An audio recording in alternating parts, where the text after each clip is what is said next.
Ok, Parashat Trouma, Leilou Nishmat, Yitzhak ben Shimon, Aaron ben Shimon, Ve Mesaouda bat Gemrat, Yitzhak Nafsham, Tzroura, Bitzror, Chaim. Alors, on entre maintenant dans la partie confection du Mishkan. Donc là, on va être dans les plans. Akadosh Baruch Hu va donc donner une suite d'informations à Moshe Rabbeinu pour lui ordonner de prélever auprès du Ham Israël, de demander au Ham Israël d'apporter un cadeau pour Akadosh Baruch Hu, des cadeaux pour permettre la confection du Mishkan.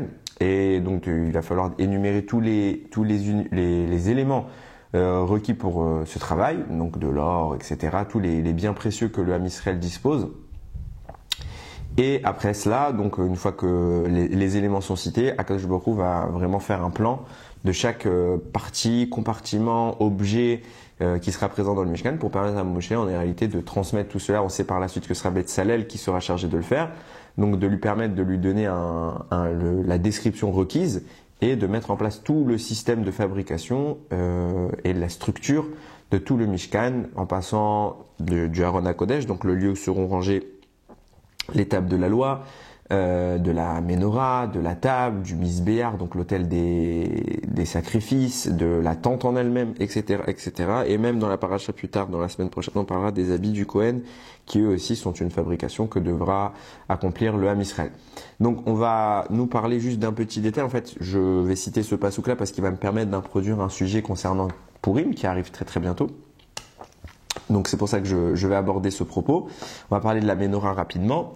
Il est écrit donc concernant la Ménorah, donc on sait à peu près tous à quoi ressemblait la Ménorah, on en a des descriptions.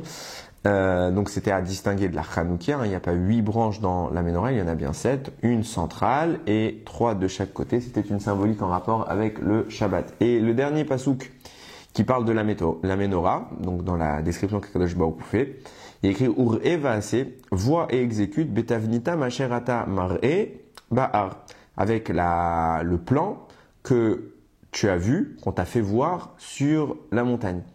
Rami m'explique tout de suite ce verset-là. Ça veut dire quoi? Qu'on a fait voir à Moshe un plan sur la montagne, parce qu'en réalité, justement, ce fameux candélabre qui va servir d'éclairage dans la tente que Akadosh Baruch Hu met en place dans le désert, était d'une complexité a priori folle, au point de dire que même Moshe Rabbeinu n'arrivait pas à le mettre en place, à savoir comment il faudrait le construire. C'était quelque chose on parle sans doute évidemment pas de la structure réelle de l'objet, on parle sans doute des notions très kabbalistiques qui se cachent derrière, mais en tout cas c'est quelque chose d'assez complexe qui échappait à la compréhension de Moshe Rabbeinu lui-même.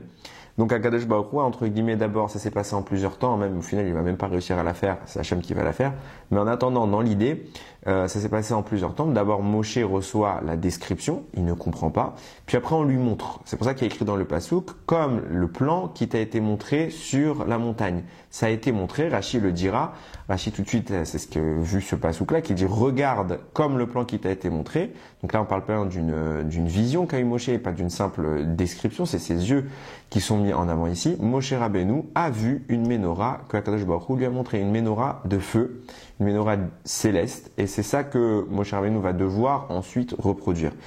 Et cette Ménorah-là, en fait, cet enseignement de Rashi comme quoi Moshe n'arrivait pas et qu'il a eu un recours à une vision que Akadosh Baruch Hu lui a montrée, il vient de la Gemara.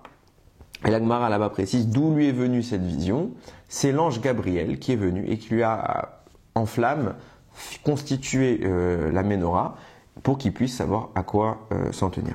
Le Maharal de Prague explique tout de suite pourquoi c'est Gabriel qui s'est chargé de ça, puisqu'en réalité, tout simplement, Gabriel, c'est l'ange qui représente le feu, et c'est l'ange qui maîtrise le feu. On sait que chaque élément, chaque notion qui existe dans ce monde est gérée par un ange, et pour le feu, pour les flammes, l'ange qui est préposé à cela, c'est l'ange Gabriel. Le Maharal de Prague, il dit donc que c'était naturel de voir Gabriel intervenir ici, puisque on va montrer déjà la Ménorah va avoir lieu avec se manifeste au travers des flammes qu'on allume dessus, mais plus que ça, là on parle carrément d'une Ménorah de feu. On est dans le ciel, on est vraiment dans une expression divine, et donc puisque là c'est un ange qui intervient et que l'exemple qui va être donné c'est celui du feu, naturellement ce sera Gabriel qui sera choisi pour faire cette explication à Moshe Rabbeinu. Mais de façon beaucoup plus générale, si vous regardez un peu dans les textes, on voit toujours que c'est Gabriel qui intervient quand c'est en rapport avec le feu. Gabriel, déjà pour savoir Il faut savoir que Gabriel représente la Gvura de Dieu. C'est quoi la Gvura? C'est la puissance. Ok? Donc, même dans les écrits, il est décrit comme étant à gauche. La gauche, c'est justement la zone de rigueur, la zone qu'on appelle din. Le din, c'est la justice à l'état pur. Et donc, quand il interviendra, c'est très corroboré par l'idée des flammes. Les flammes viennent souvent pour détruire dans ce monde. Donc, Gabriel est l'ange qui gère les flammes. Et à chaque fois qu'il va y avoir une intervention en rapport, on va souvent voir, je dis peut-être pas tout le temps parce que j'ai pas la prétention d'avoir vérifié tous les textes, mais en tout cas, on va souvent avoir Gabriel sur ces interventions-là. On le voit par exemple dans la destruction de Sodome, Va'amora, donc la ville de Sodome et Gomorrhe. On voit que il y a écrit là-bas Gofrid van Melar Serefa Kol Arza, le soufre il a brûlé toute la terre. On parle vraiment d'une brûlure, il y a eu du feu, il y a eu des flammes, la ville a été complètement détruite et on parle de brûler et on sait que l'ange qui est intervenu là-bas, c'était Gabriel, c'était lui qui était chargé de détruire cette ville. Pareillement, quand on connaît toute l'histoire d'Abraham qui a été jeté par Nimrod dans les flammes, dans la fournaise, dans le ciel, les malachim sont intervenus pour dire on va sauver Abraham. Le premier qui est intervenu, c'était Gabriel, dire puisque c'est afférent aux flammes, alors je vais moi-même m'occuper d'aller protéger Abraham des flammes, puisque c'est mon domaine. Au final, c'est pas lui qui est allé, c'est Akadosh Baruch Hu, parce qu'Abraham, Hachem, il a dit, je veux m'occuper personnellement d'Abraham, mais dans la théorie, si c'était pas que c'est un cas particulier Abraham, qui aurait dû intervenir, c'est Gabriel. Et ça s'explique et c'est confirme même plus tard, lorsque Nebuchadnezzar va jeter les 3 prophètes dont on a déjà parlé, Michaël, Hanana et Azaria, qui refusaient de faire de l'idolâtrie, il va les jeter dans la fournaise, ils vont être sauvés. Dans le ciel, il y a un débat entre qui est qui va devoir descendre sur terre. Je me rappelle plus c'est quel ange qui est préposé au froid, qui voulait intervenir pour refroidir les flammes. Et Gabriel vient, il dit non, le feu c'est mon domaine. Et c'est beaucoup plus glorieux pour Akadosh Baruch Hu de mettre du froid sur les flammes pour les refroidir, c'est quelque chose qui paraît quelque part naturel. Mais que ce soit moi, l'ange du feu, qui vienne et qui empêche les flammes de s'en prendre à Abraham, ce sera une plus grande preuve de l'intervention divine, on verra bien combien le feu est maîtrisé. Il est vraiment entre nos mains, c'est nous qui décidons ce qu'on en fait et c'est pas simplement un antagoniste qui serait venu l'annuler. Donc là, cette fois-ci, c'est bien Gabriel qui personnellement va venir sauver Michaël, Hanania et Azaria des flammes, puisque encore une fois, les flammes c'est son domaine, c'est lui qui en est la source, donc forcément elles sont entre ses mains et il peut intervenir là-dessus. Donc on comprend ce que dit le Maharal. Pourquoi c'est Gabriel qui intervient auprès de Moshe Rabbeinu pour lui expliquer la menorah enflammée? Parce qu'on parle de feu, donc c'est Gabriel. De façon générale.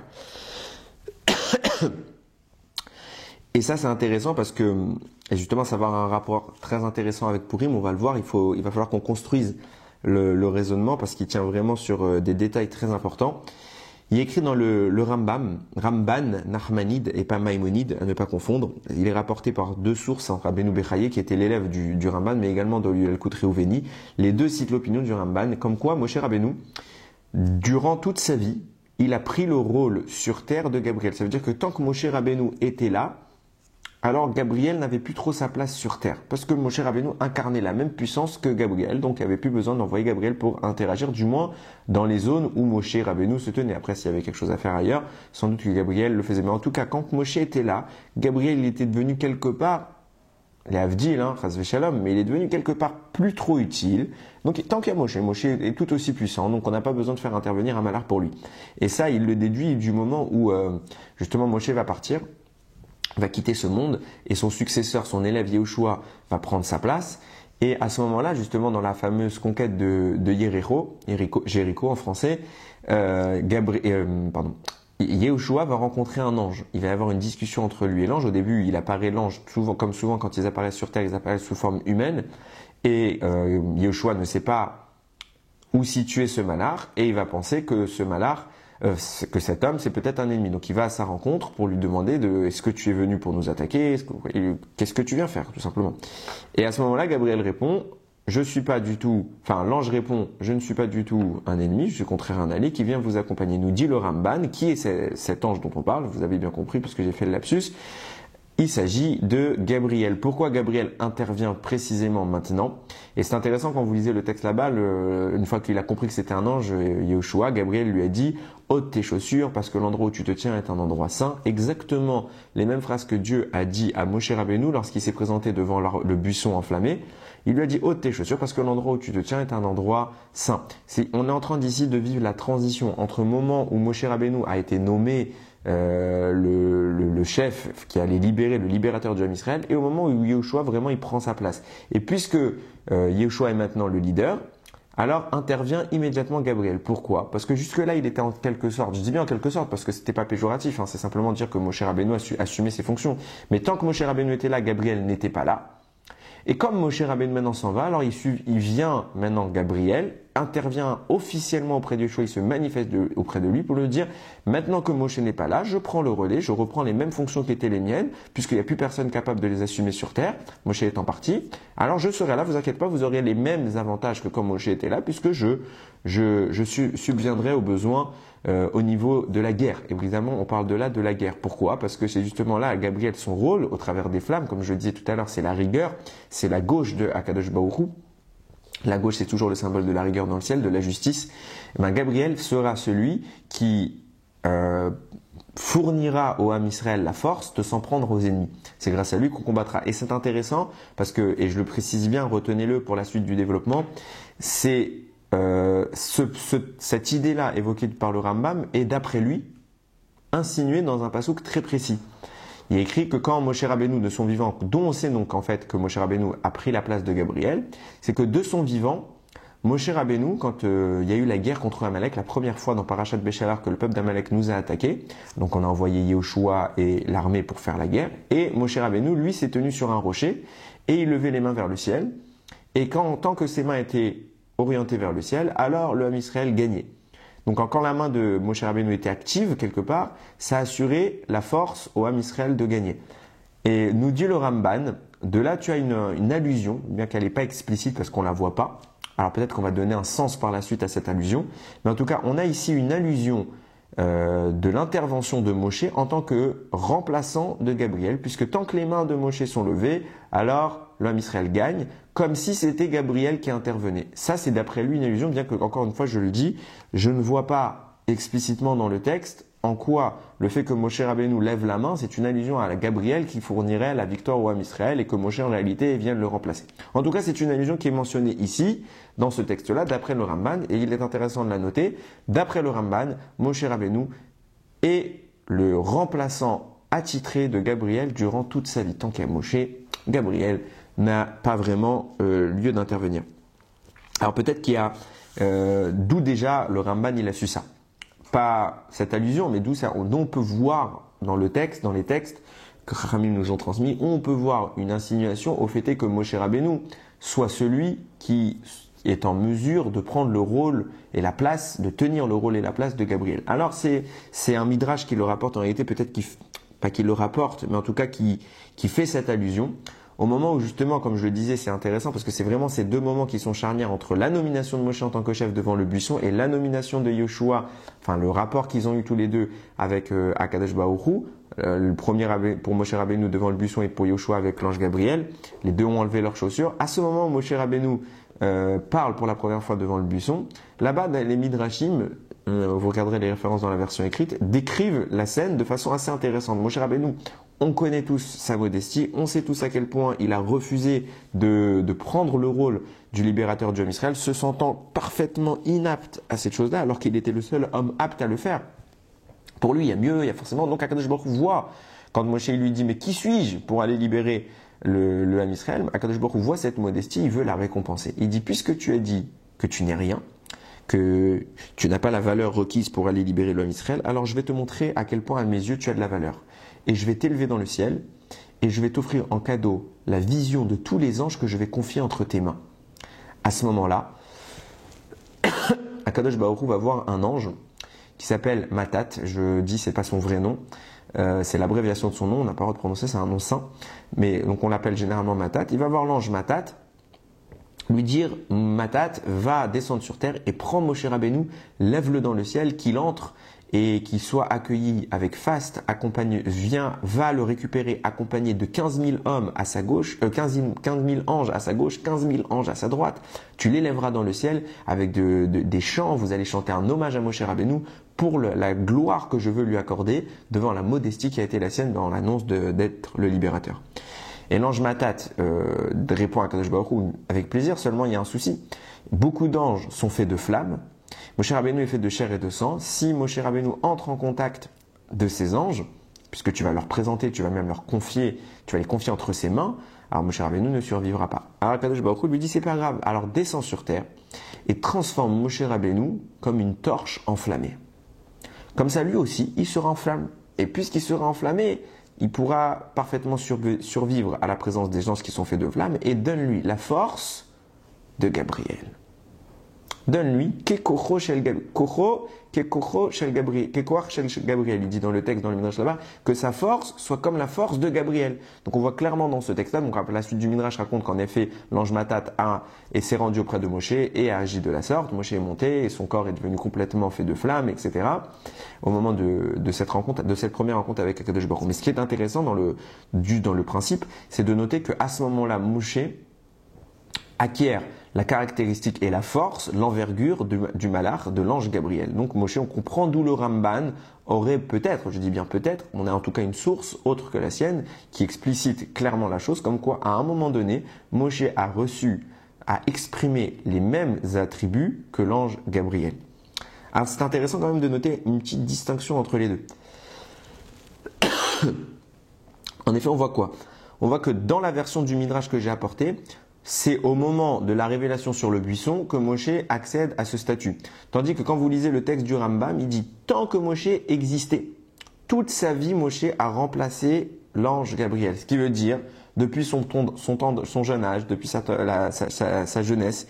Et donc, même petit déjà, avant même cet événement du buisson, Moshe Rabbeinu, il devait déjà, quelque part, exprimer ces caractéristiques-là. Donc, d'après le Ramban, c'est depuis sa naissance, et d'après ce texte, c'est à un moment plus tardif de l'histoire, au moment où il avait déjà à peu près 80 ans quand même, où il a parlé avec Akadosh Baruch Hu. Donc, il y a quand même un delta. Alors, c'est pas nécessairement contradictoire, on peut très bien expliquer les choses, de dire qu'en réalité, c'est un potentiel que Moshe avait depuis l'enfance, depuis qu'il est enfant, ce pouvoir qu'il avait, cette énergie qu'Akadosh Baruch Hu lui a confiée, mais il a pu la manifester pleinement, même s'il a le pouvoir de le faire, ça reste que c'est un bébé, ça reste que c'est un enfant, c'est pas encore un grand de la Torah, c'est pas un ange. Donc pour pouvoir exprimer la force d'un ange, il va falloir que Moshe Rabbeinu puisse, au terme de beaucoup d'efforts, s'élever et enfin avoir et aboutir au niveau requis pour pouvoir exprimer les pouvoirs de Gabriel. Mais jusque-là, Moshe a le pouvoir, mais il ne sait quelque part pas s'en servir. C'est Superman, sauf qu'il ne sait pas encore voler, quoi. C'est l'idée toute basique. Il n'a pas encore reçu la leçon. Il faut qu'il s'entraîne un petit peu. Et quand il deviendra le Moshe Rabbeinu qu'on connaît, alors là, oui, en effet, les pouvoirs qui sont en lui, qu'il a de Gabriel, vont émerger et se manifester à ce moment-là, là où enfin il parle avec Kadosh Baruch Hu, donc ça devient quelque part une sorte de malach, d'ange vivant. Et ça va mettre en corrélation avec plusieurs événements. Et c'est là qu'on va commencer à comprendre un peu peut-être l'insinuation du Ramban. À savoir que c'est pas la première fois où on a vu Gabriel intervenir. On voit qu'il y a une fois dans l'histoire, parce que si on part du postulat de dire que Moshe Rabbeinu, comme le dit le Ramban, a toute sa vie remplacé Gabriel, ça veut dire qu'on ne devrait pas voir dans la vie de Moshe Rabbeinu une seule intervention de Gabriel. Alors, déjà, on vient d'en voir une au moment de la montagne où il voit la démonstration que lui fait Gabriel, celle de la montagne, mais celle de la Ménorah, pardon, mais celle encore, elle pose pas vraiment problème. Pourquoi? Parce que on est dans le ciel, Moshe Rabbeinu, il est plus sur terre, et Gabriel, il n'y a rien de surprenant à le trouver dans le ciel. C'est chez lui, donc c'est là-bas. Il descend pas sur terre parce qu'il y a Moshe, mais quand on est dans le ciel, Gabriel, il est tout à fait cohérent de l'y trouver. Donc celle-là, elle me choque pas personnellement. Par contre, il y a un événement dont j'ai parlé il y a pas si longtemps, c'est un événement très connu, où c'est Gabriel qui est intervenu. Le moment où Moshe Rabbeinu est encore un bébé, assis sur les genoux de Pharaon. On se rappelle que Bithia, la fille de Paro, a recueilli Moshe quand il était bébé et l'a adopté en tant que fils. Et à ce moment-là, donc Paro le tient sur ses genoux et Moshe Rabbeinu lui prend sa couronne de la tête. Et à ce moment-là, on connaît tous l'histoire.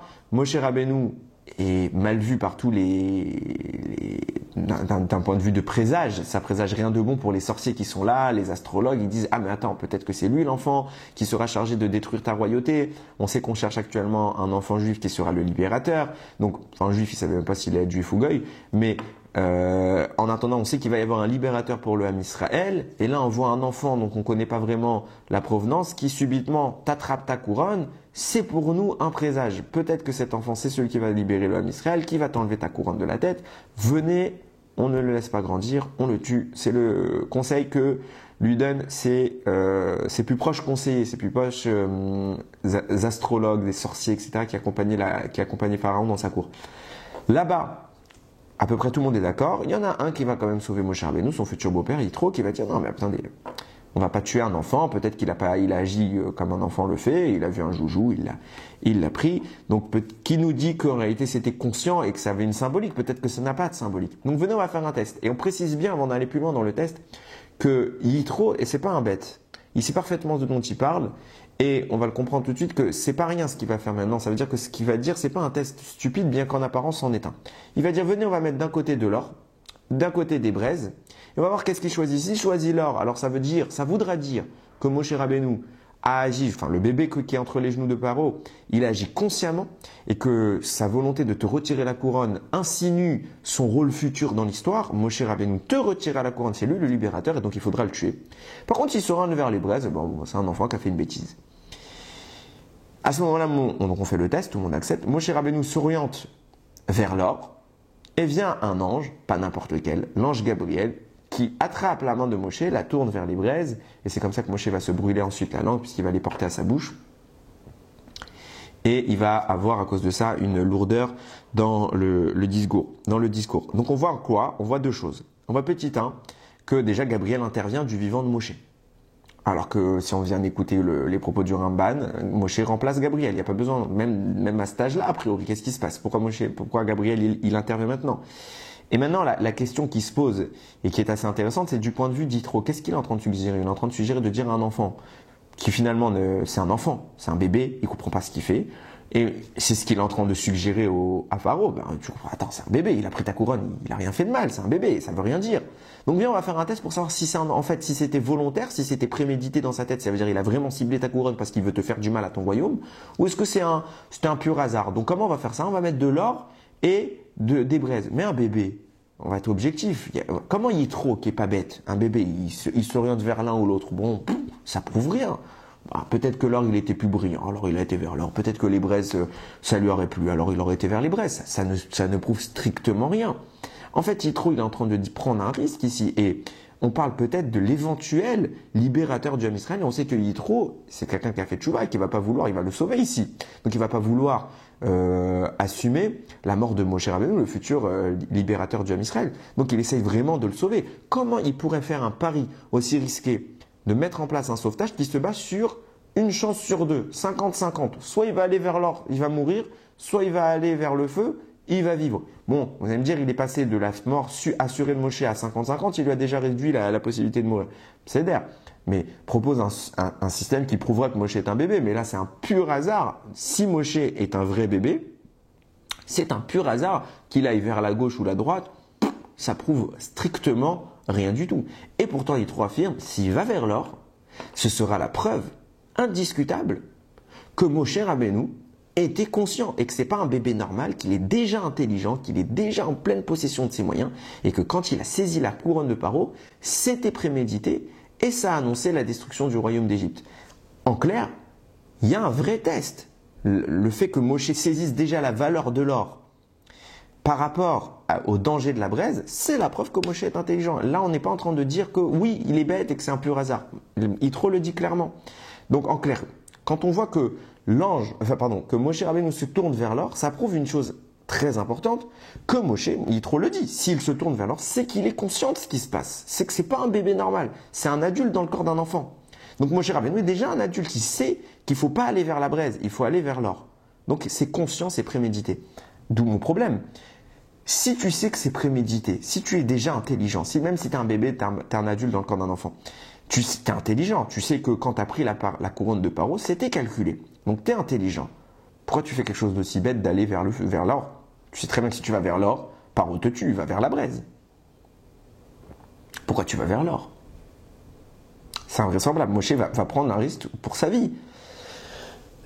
En réalité, et là on comprend en réalité la nature de Moshe, et c'est là qu'on comprend vraiment tout ce qui est en train de se passer. En réalité, Moshe Rabbeinu, certes il est intelligent, Yitro le démontre, puisqu'il est capable de prendre l'or et qu'il est conscient de la valeur de l'or par rapport au danger de la braise, c'est qu'il est intelligent, et que quand il a pris la couronne de Paro, c'était un acte purement prémédité. En effet, il va être sauvé par l'ange. Donc tout le monde pensait que c'était un enfant qui a fait une bêtise. Mais en réalité, la réalité concrète, c'est que s'il n'avait pas été sauvé par l'ange, tout le monde aurait compris l'enjeu. Moshe Rabbeinu est un génie dans son corps. Il comprend parfaitement tout ce qui est en train de se produire. Donc, si cet homme est un génie, ça signifie quoi? Ça signifie qu'il n'aurait pas dû se jeter vers l'or. Ok? En réalité, non. On n'a pas compris l'histoire. Il faut replacer les choses dans le contexte.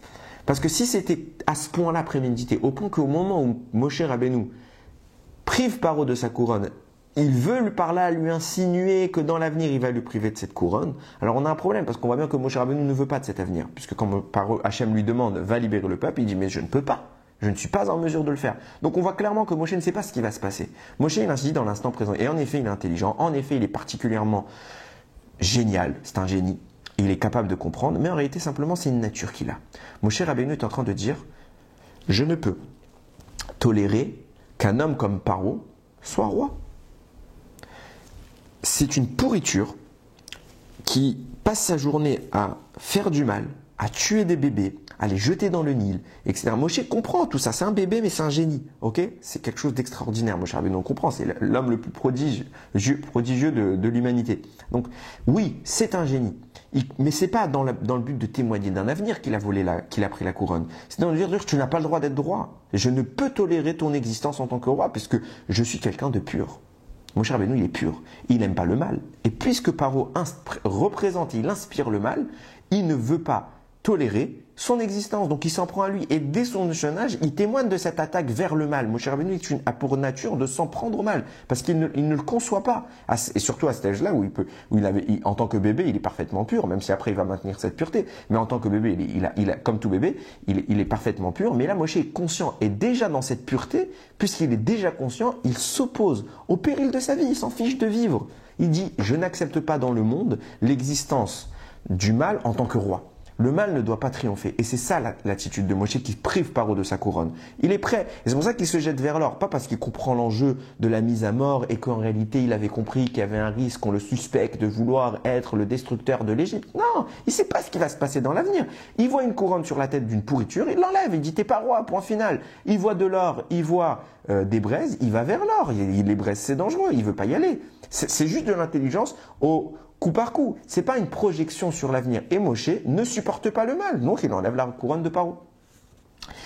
Et là, peut-être à cet instant-là, sa nature a témoigné pour lui. Tu ne supportes pas le mal. Tu ne veux pas voir le mal au pouvoir. Alors je te donnerai le pouvoir, la force d'accomplir cette volonté de priver le mal de sa puissance. À savoir, puisque dès ton jeune âge, bien sûr tu étais destiné à ça, mais dès ton jeune âge, tu as témoigné, puisque tu étais déjà intelligent, tu as témoigné la prise de risque, tu étais prêt à tout pour détruire le mal, alors je vais t'octroyer le pouvoir immédiatement. C'est maintenant que je t'octroie le pouvoir de détruire ce mal. Comment? C'est là qu'intervient Gabriel. Ramim disent, dans la Gemara, au moment où Gabriel, où Akadosh Baruch Hu a voulu détruire le Beth Amikdash, il a chargé Gabriel d'intervenir. Il fallait brûler, donc c'est Gabriel qui vient. Comment Gabriel intervient? Il doit prendre des braises et les jeter sur terre. En jetant ces braises sur terre, il va détruire le Beth Amikdash, malheureusement. Ramim nous disent que Gabriel a demandé, avant de prendre les braises, il ne les a pas pris lui-même. Il a été voir des kérouvim, donc des chérubins français, qui sont allés lui apporter les braises et après seulement Gabriel les a envoyés. Pourquoi il a fait ça? Parce que le laps de temps durant lequel les kérouvim vont venir vers Gabriel pour lui fournir ses braises, ça a permis de refroidir les braises. À savoir que si, il nous dit la Gemara, si Gabriel avait envoyé les braises de lui-même, il les avait prises tout de suite, les avait jetées, puisque Gabriel c'est le feu, c'est la chaleur immédiate, alors le résultat aurait été encore plus catastrophique, Chas v'Shalom. C'est pour ça qu'il a envoyé d'abord, il a même, Akadosh Baruch Hu quelque part l'a réprimandé, mais en tout cas il a pris le risque, il a voulu passer par les kérouvim, passer par un chérubin qui va refroidir le temps de lui apporter les braises pour que lui ne détruise pas complètement Chas v'Shalom le Ham Israël. Ce qui est intéressant de noter sur ce passage, comment Gabriel intervient pour détruire le mal, il utilise des braises. Ça nous rappelle tout de suite ce que je viens de dire, à savoir que lorsque Moshe Rabbeinu, il va prendre le risque de ne pas supporter le mal, de s'opposer au mal dès son jeune âge, qui intervient? Gabriel. Que fait Gabriel? Il touche la main de Moshe Rabbeinu, il lui prend la main et il lui donne dans sa main de la braise. À savoir, il symbolise par là exactement le pouvoir de Gabriel. Gabriel est celui qui saisit les braises pour détruire. Et quand est-ce que ça se fait? Gabriel prend la main de Moshe, il pose sa main sur sa main quelque part et il lui fait tenir une braise pour dire dorénavant ma main c'est ta main et elle tient les braises. À quel moment, c'est ça peut-être que disait le Rambam depuis qu'il existe, à savoir pas depuis le jour où il est né, peut-être sans doute depuis cet instant-là. À quel moment, je dis bien sans doute, c'est une hypothèse, c'est une théorie, mais à quel moment Moshe Rabbeinu a rempli le rôle de Gabriel, a reçu la force de détruire au travers de la braise, du moins au travers de l'opposition face aux ennemis d'Israël, au moment où lui-même a témoigné de cette opposition, cette non-acceptation du mal en tant que roi dans le monde, Moshe a eu le droit d'obtenir la force de détruire ce mal. Et qui est l'ange qui est normalement s'occupe des ennemis d'Israël? C'est Gabriel. Dorénavant, en tant que Moshe est là, Gabriel a posé sa main sur celle de Moshe et lui a fait tenir les braises pour dire ta main c'est ma main et elle tient également les braises capables de détruire les ennemis d'Israël. Et c'est en ce sens peut-être que le Rambam explique que Moshe Rabbeinu, oui, il a eu le rôle toute sa vie de Gabriel. Et ça nous a amené tout de suite à une réflexion concernant Purim. Et on va voir combien ça a un lien très puissant avec ce qui se passe dans l'histoire de Purim. Donc, il y a une Gemara dans Choulin qui pose la question de savoir plusieurs personnages, on va parler il y en a 4 qui sont cités, et on cherche de leur origine dans la Torah. Qui sont ces personnages? Je vais expliquer tout de suite de quoi on parle. C'est Moshe, Aman, Mordechai et Esther. On dit à chaque fois Moshe Minatora, Minaïn, d'où Moshe est-il insinué dans la Torah? Aman Minatora, Minaïn, où Aman est-il insinué dans la Torah? Pareil pour Esther, pareil pour Mordechai. Et à chaque fois, la Torah donne des psukim qui vont donner une insinuation de la présence. Alors, on comprend parfaitement que la question puisse se poser pour Aman, Mordechai et Esther, de savoir où est-ce que dans les 5 livres de la Torah, on peut trouver une insinuation de leur existence, puisqu'en fait, ils ne sont pas nés au moment où la Torah est donnée. Donc, Aman, Mordechai et Esther, ce sera l'histoire de Purim des années et des années plus tard. On parle de siècles plus tard. Donc oui, qu'on veuille retrouver leur origine dans la Torah, qu'on sait que la Torah contient toute l'origine de la création du monde, de tous les êtres, de tout ce qui s'y passe, etc., ça a du sens. Mais de dire, je cherche un mot dans la Torah qui me parle de Moshe, c'est absurde, puisque Moshe, il est cité explicitement dans la Torah, et c'est le personnage qui est le plus cité après Hachem. Enfin, Hachem n'est pas un personnage, Chas v'Shalom, mais c'est l'homme qui est le plus cité de toute la Torah, c'est bien Moshe Rabbeinu, donc à quoi ça sert venir dire « je cherche une allusion à Moshe dans la Torah » alors qu'il n'y a pas besoin d'une allusion, il est explicitement mentionné. Et la réponse de la Gemara, c'est la suivante. À savoir que, alors, pourquoi on cherche ces allusions? Encore une fois, on cherche toujours à définir, quand on cherche les allusions de Haman, Mordechai et Esther, l'objectif de la Gemara, c'est de définir leur essence profonde. Qu'est-ce qu'ils incarnent? Qu'est-ce qu'ils représentent? Haman, on va voir que Haman, c'est la faute. Mordechai, c'est justement le rapport avec Hachem. Au travers, on parle que Mordechai, c'est une bonne odeur. Ça veut dire que c'est l'odeur a un rapport avec Akadosh Baruch Hu. Esther, c'est le fait. Esther, ça veut dire quelque chose de caché. Donc, c'est Akadosh Baruch Hu qui intervient dans toute la Megillat Esther de façon cachée. Donc, on comprend tout le mécanisme de Haman, Mordechai et Esther.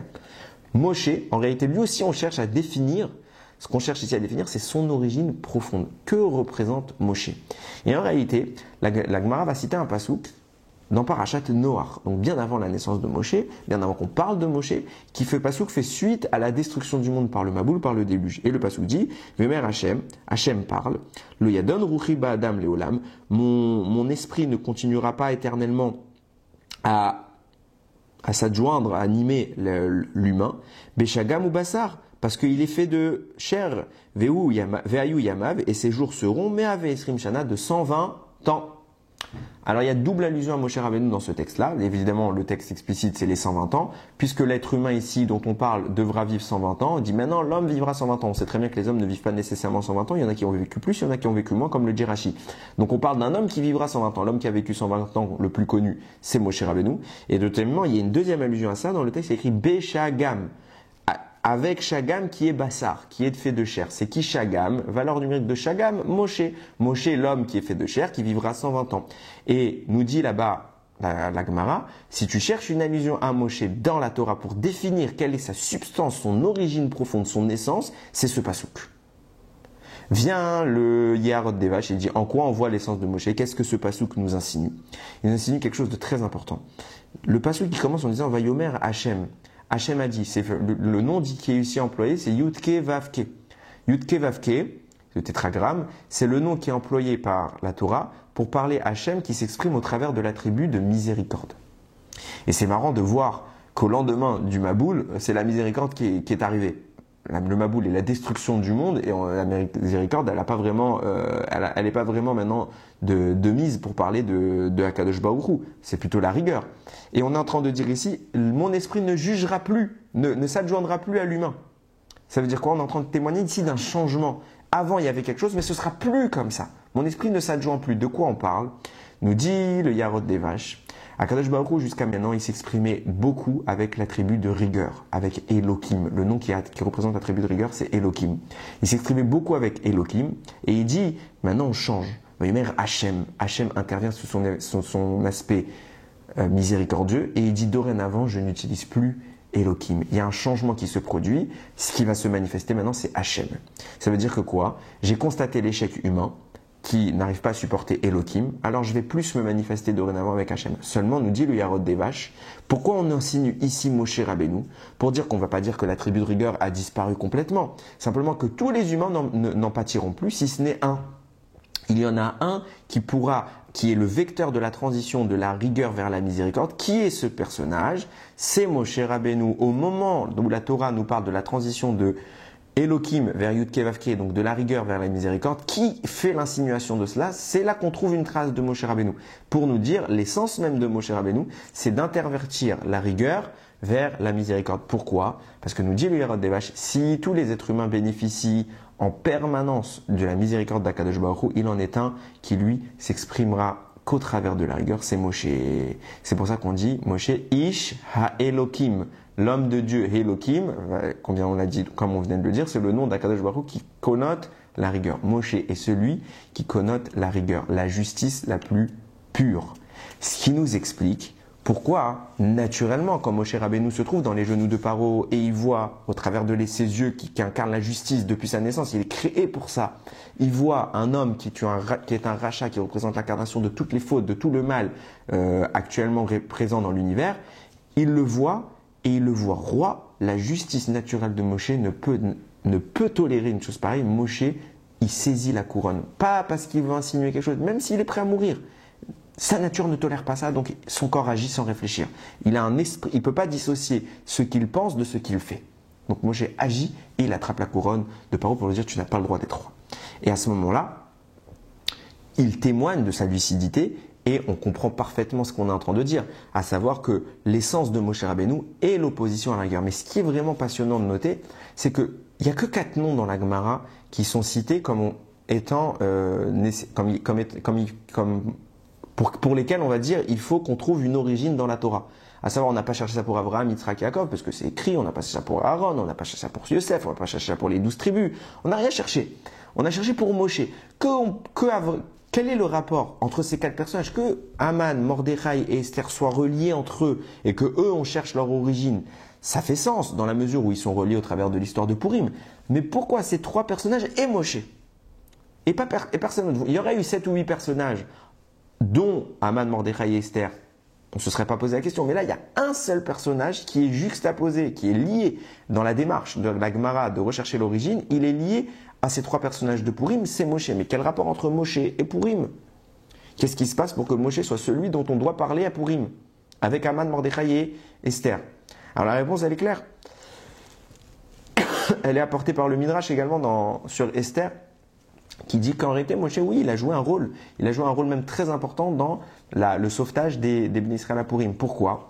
Parce qu'au moment où Haman va se rendre auprès du roi Achashverosh pour négocier la mise à mort de tous les Juifs, Achashverosh accepte, et il y a écrit « Ou Mordechai yada et kol asher narasa ». Et Mordechai, c'est le début du chapitre 4 là-bas, Mordechai a su tout ce qui s'était passé.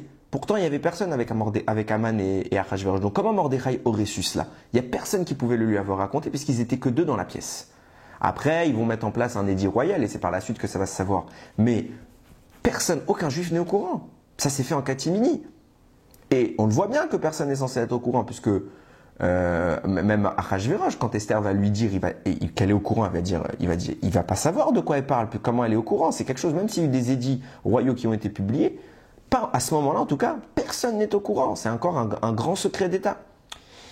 Et Mordechai, lui, le sait. sans que personne ne lui ait dit. Ce qui amène le Midrash à nous dévoiler comment les choses se sont passées. Au moment où Achashverosh et Mordechai et Haman ont fait leur accord de mise à mort du peuple juif, Eliyahu Hanavi était présent en tant qu'ange et il écoutait ce qui se passait. Il a entendu la chose, il a tout de suite été alerté, il est monté dans le ciel voir Abraham, Yitzhak, Yaakov et Moshe Rabbeinu.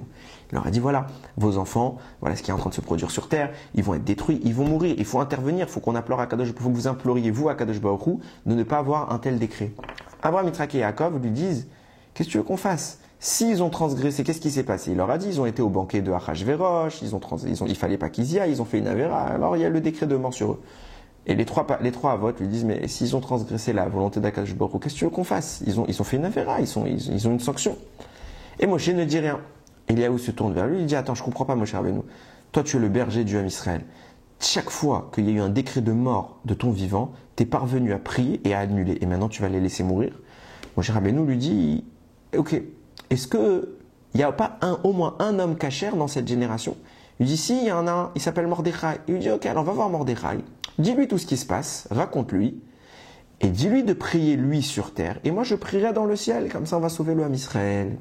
Donc Eliyahu va voir Mordechai et il lui raconte toute l'histoire, d'où Mordechai a su de cet événement. Donc on voit d'ores et déjà que Mordechai a été mis au courant et qu'il y a un lien qui se produit, que Moshe doit intervenir dans le ciel, et il se met en place une stratégie instigée par Moshe qui va aboutir au sauvetage du Ham Israël. Mais il se peut que ce ne soit pas tout. Il se peut fortement que Moshe Rabbeinu lui ait déjà raconté la fin de l'histoire.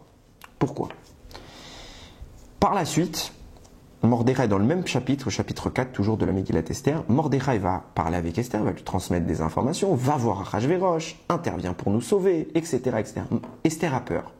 Pourquoi elle a peur? Il y a une règle. Aucun homme, aucune femme, personne n'a le droit d'entrer dans la cour privée du roi. Et depuis un petit moment, le seul endroit où elle est sûre de trouver Achashverosh, c'est là-bas. Et elle ne peut pas dire, bon, j'attends 2-3 jours, on va se voir, c'est mon mari. Non, parce que ça fait plusieurs fois, un long moment qu'elle n'a pas vu son mari. Il n'est pas venu la voir. Donc elle se dit, ça peut durer comme ça pendant très longtemps. Ça fait déjà 30 jours que j'ai pas vu le roi. Je ne sais pas combien de temps ça va durer. Donc le seul moyen, si tu veux, Mordechai, que j'aille voir le roi, c'est que je me rende dans sa cour privée, chose qui est complètement interdite, même pour la reine. Et la règle pour cette transgression, c'est la peine de mort. Donc si j'y vais, je vais mourir. Le seul cas, c'est si le roi m'accorde le salut, la grâce royale. Mais je ne sais pas s'il va me l'accorder. Donc Mordechai ne me demande pas d'aller me rendre, je vais peut-être mourir en allant là-bas. Et là, Mordechai s'énerve et il lui dit, c'est simple, ça ne sert à rien de te cacher. Si tu te caches, sache que toi et toute ta famille, vous allez mourir, mais ça ne changera rien. Il y a le sauvetage du Ham Israël viendra d'un autre endroit. Que ce soit toi ou un autre, ça ne change rien, ça viendra. D'où tu sais? D'où tu peux être sûr? Toi, Mordechai, que le Ham Israël va être sauvé. Alors peut-être que tout le Ham Israël ne va pas mourir parce qu'Hachem a promis de jamais tuer tout le Ham Israël, ça on peut le présumer, mais que le décret va être annulé complètement, d'où tu sais? Il n'y a aucune preuve de ça, même si Moshe prie, même si toi tu pries, même si tu lances un processus de tchouva sur tout le Ham Israël qui te dit que ça va aboutir, que tout ça va marcher, que Akadosh Baruch Hu va accepter toutes tes tfilotes et que vraiment le Ham Israël va faire tchouva. Peut-être qu'ils vont pas faire tchouva, peut-être qu'ils vont balancer l'idée, peut-être qu'il va pas y avoir de tfilotes et que Moshe va prier tout seul et que ça suffira pas. Qui te dit que ça va marcher? Alors peut-être on peut dire l'idée comme ça. Et à la fin de la Megillat Esther, dans le chapitre 9, quand ça y est, Haman est mort, ses fils sont morts, etc., Mordechai, il écrit la Megillah avec Esther. Et là-bas, il y a écrit Vekibel ha-Yehudim. Et et asher ichelou la'asot, vet asher katav Mordechai alehem. Et les Juifs, et on va traduire d'après le sens général, et les Juifs ont accepté, ont reçu, ont établi ce que Mordechai avait écrit pour eux. Sauf qu'il y a une faute d'orthographe, enfin c'est pas une faute d'orthographe, c'est une faute de syntaxe. Le verbe, il est au singulier et le sujet, il est au pluriel. Vekibel, ha-Yehudim. Kibel, c'est un singulier. Ha-Yehudim, c'est un pluriel. Kibel, il a reçu, et ha-Yehudim, les Juifs. Donc les Juifs a reçu, c'est ça que ça veut dire en français si tu traduis d'après la stricte traduction. Donc c'est un non-sens. Donc vient le Zohar, nous révèle, ça veut dire quoi cette erreur? En réalité, il existe un homme qui est comparé à lui tout seul à tous les Juifs. c'est qui? C'est Moshe Rabbeinu, donc, dont la Neshama équivaut aux 600 000 Neshamot du Ham Israël. Donc quand on parle de Yehudim, on parle d'un homme ici. Un homme qui représente à lui seul tous les Yehudim, tous les Juifs. C'est pour ça que le verbe il est au singulier. Il a reçu, qui a reçu? Celui qui est équivalent à tous les Juifs. Qu'est-ce qu'il a reçu? Il a reçu ce que Mordechai Yehudi il a écrit. Nous disent Chachamim, c'est quoi que Mordechai il a écrit? C'est la Megillat Esther. Il a écrit en association avec Esther. Donc, qu'est-ce que ça signifie, nous dit le Zohar?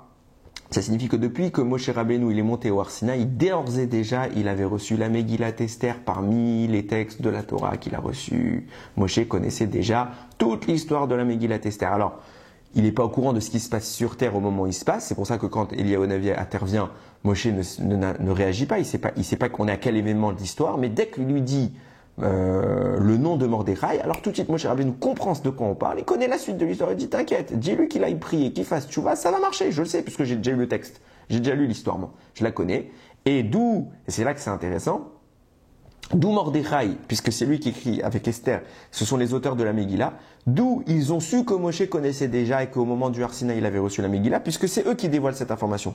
Il n'y a pas écrit nulle part dans les textes de la Torah que Moshe avait reçu la Megillah, d'où on apprend que Moshe connaissait déjà la Megillah Esther, de ce que Mordechai a insinué dans cette apparence de faute de syntaxe. Il a écrit au singulier au lieu du pluriel.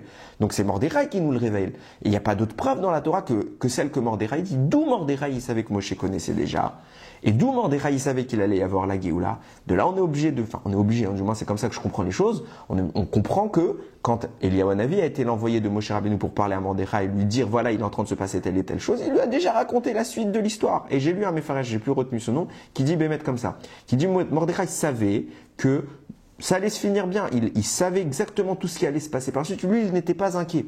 Il fallait pas le dire pour que les autres aient une tchouva sincère, parce que sinon ça n'aurait pas pu être sincère. Mais il fallait donc mettre en scène la chose. Mais lui savait, d'où il a su, à l'évidence, que c'est Moshe Rabbeinu qui connaissait déjà l'histoire, qu'il avait déjà reçu depuis le Har Sinaï. Il sait que c'est en train de se passer. C'est pour ça que là, Moshe réagit et il dit à Eliyahu Navi, va transmettre cette information à Moshe, que en effet, tout va bien se passer, à Mordechai, pardon, qu'en effet, tout va bien se passer parce que j'ai déjà l'histoire. Et comme Moshe Rabbeinu a déjà l'histoire, il l'a transmise à Mordechai. Mordechai dit à Esther, si toi tu ne nous sauves pas, on sera sauvés. D'où je le sais, parce qu'il y a un homme qui connaît la suite de l'histoire, qui me l'a déjà raconté. Il m'a pas tout raconté, je ne sais pas si c'est Esther peut-être. En tout cas, il m'a dit, c'est bon, t'inquiète, j'ai déjà l'histoire, j'ai déjà Megillat Esther.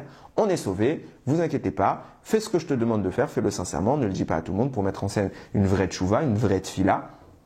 Mais vous serez sauvés. Et Mordechai ne ment pas en disant, ça je le sais à 100%, on sera sauvé de toi ou de quelqu'un d'autre, on sera sauvé. Alors autant que ce soit de toi. Mordechai le sait. Et il l'insinue dans la Megillat Esther, d'où j'ai su tout ça, je vous révèle quelque chose que personne ne savait jusqu'à l'époque. Moshe avait reçu toute l'histoire de la Megillat Esther depuis Purim. Depuis Matan Torah, pardon, j'ai du mal. Depuis Matan Torah, il avait déjà reçu la Megillat Esther. En tout cas, l'intervention de Moshe nous explique quelque chose de très important. On voit bien qu'il y a un lien entre Moshe, Mordechai Esther et Aman. C'est lui qui met en place déjà depuis le ciel, il met en place le sauvetage du Ham Israël. Maintenant revenons à notre rapport qu'on avait dit, il y a un lien étroit que nous disait le Ramban entre Moshe et Gabriel. On avait dit tout à l'heure, il y avait un souci, on avait dit, l'allusion que nous donne le Ramban, c'est quoi? Comme quoi Moshe remplaçait Gabriel, c'est qu'au moment de la guerre de Amalek, quand la main de Moshe était levée vers le ciel, alors on gagnait. On ne comprend pas vraiment l'allusion. On ne comprend pas vraiment ce qui se passe. Pourquoi la main de Moshe est ce qui réellement permet la victoire contre Amalek et ce qui insinue la présence de Moshe en tant que remplaçant de Gabriel.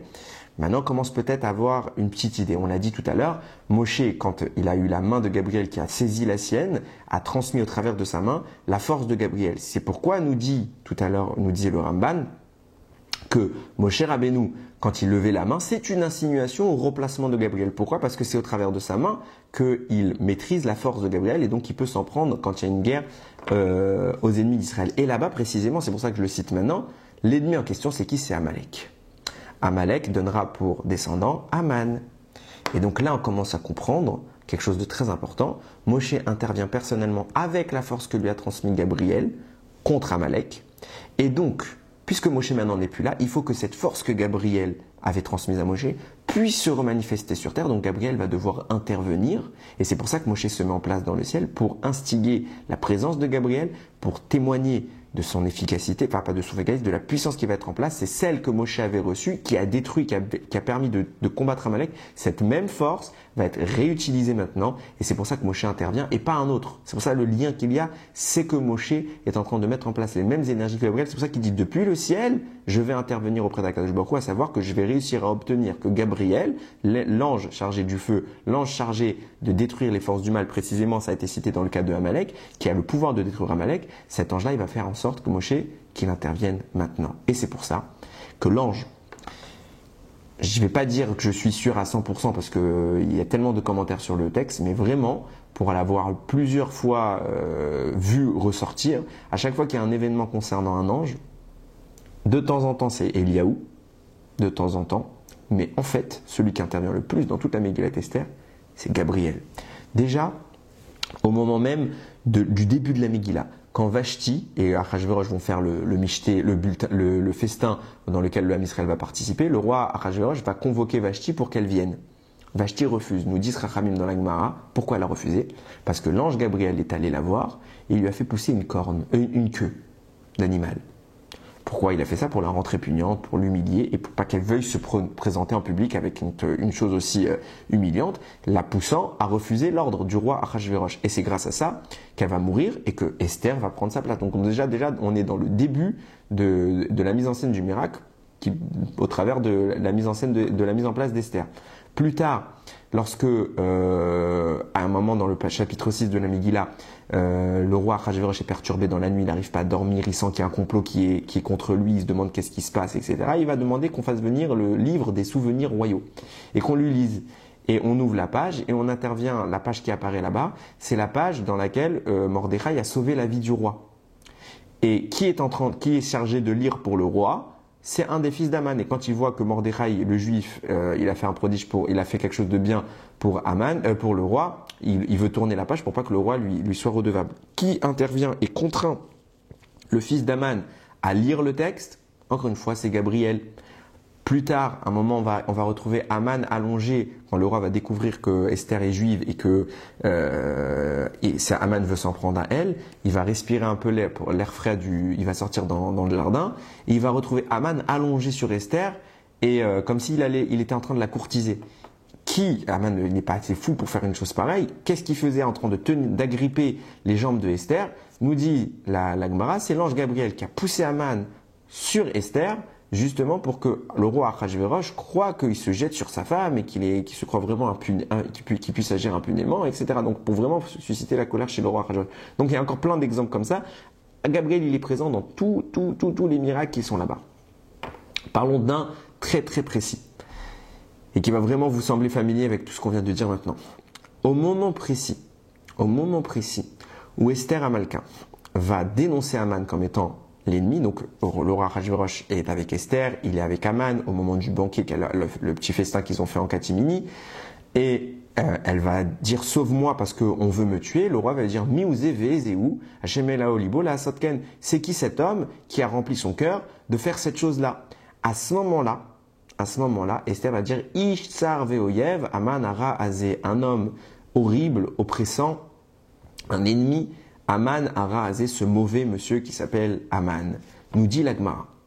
Au moment précis où Esther dit Aman ara azé, elle le pointe du doigt. En réalité, elle avait pointé sur Achashverosh. Pourquoi?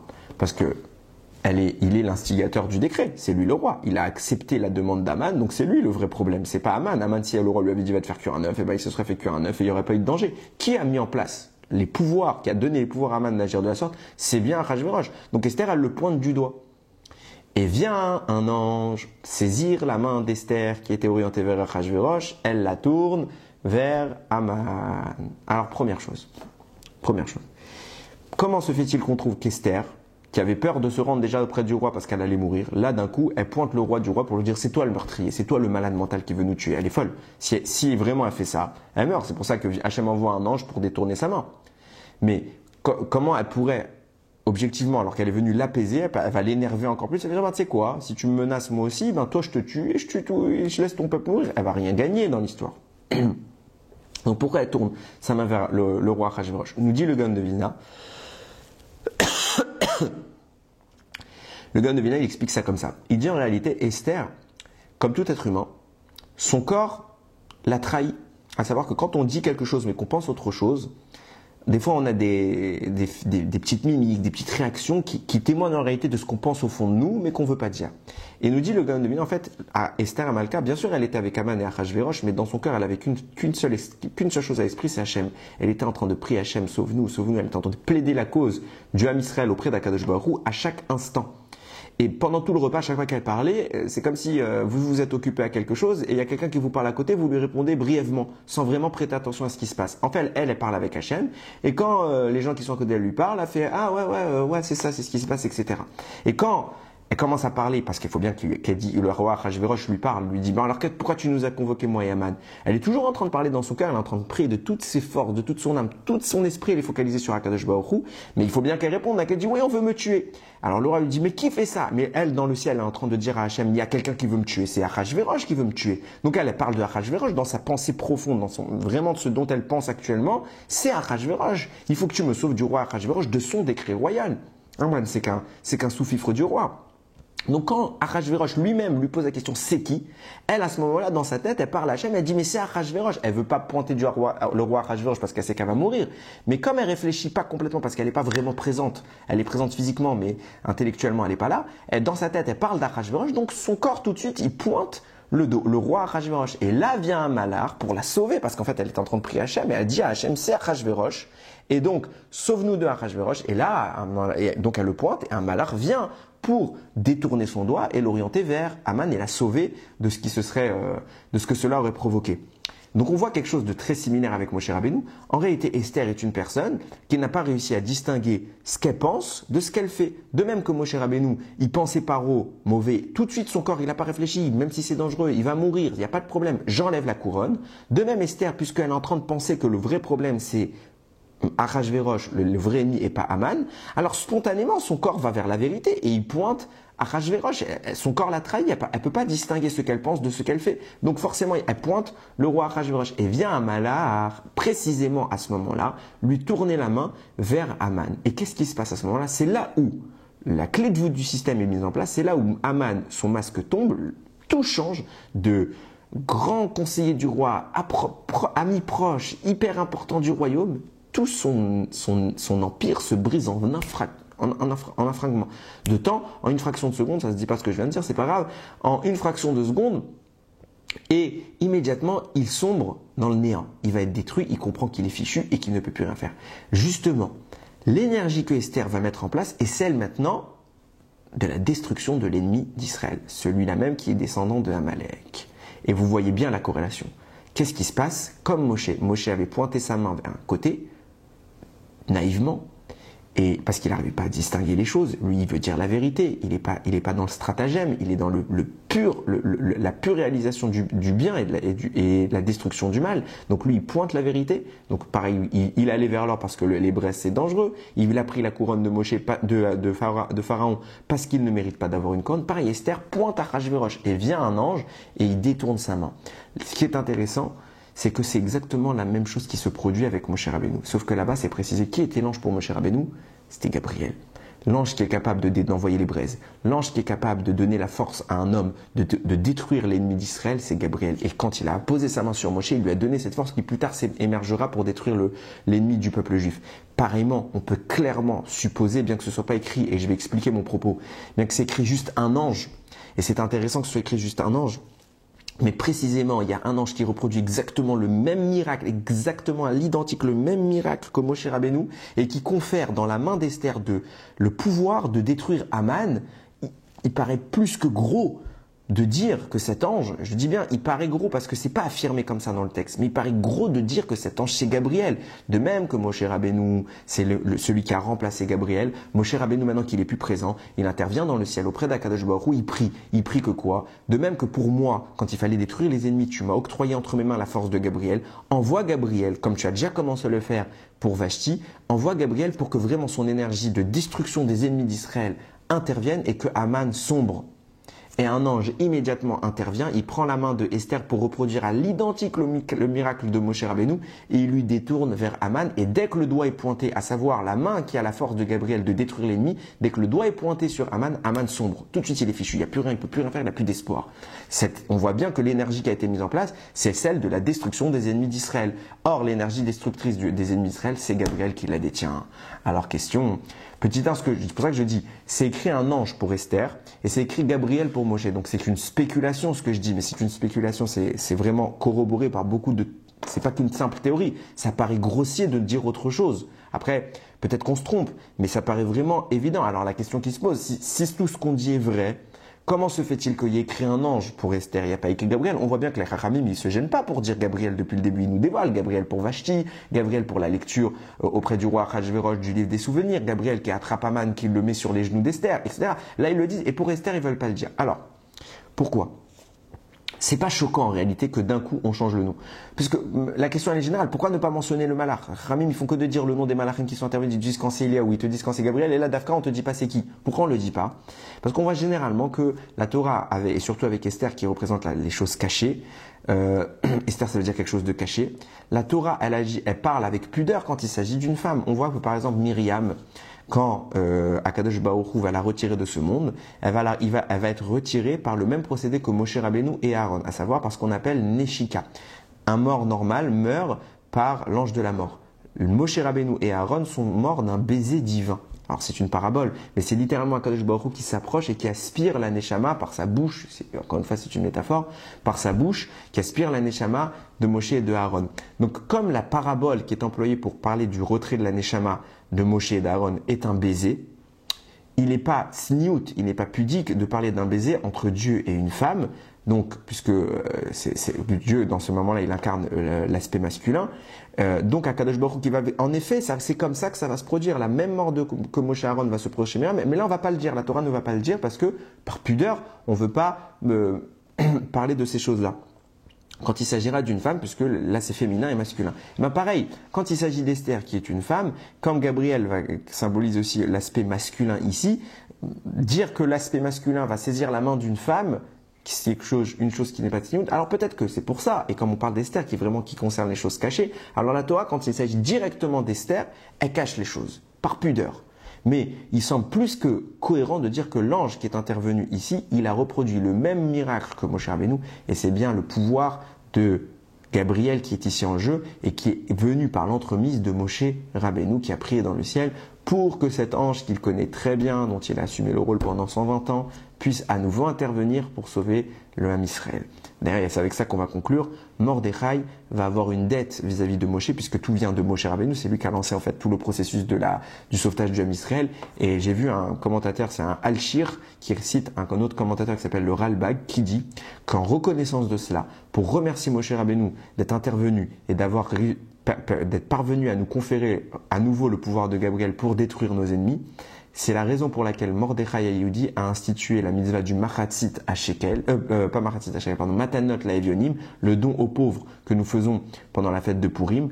Et cette mitzvah doit être faite, les Elouï Nishmat Moshe Rabbeinu, pour l'élévation de l'âme de Moshe Rabbeinu, pour dire Moshe Rabbeinu, puisque même dans ta mort, tu es parvenu à nous aider, alors nous on te est reconnaissant et encore de notre vivant, nous on va continuer à te permettre de t'élever dans le ciel. Là encore on voit que c'était tout le processus, on ne voit pas une fois parler de Moshe Rabbeinu, en réalité Moshe était très très présent dans la Megillat Esther.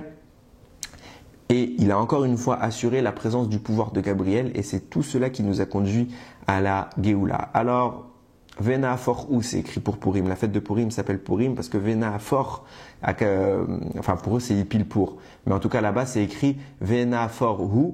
Il a retourné les choses, tout s'est interverti. D'un coup, l'homme puissant, c'est Aman, l'homme faible, c'est Mordechai. Et subitement, les rôles s'échangent. Aman devient très faible et Mordechai devient très très très très puissant. Alors espérons que là aussi, tout ça au travers de l'intervention de Moshe, qui a fourni encore une fois la force de Gabriel entre les mains des Israël pour les sauver.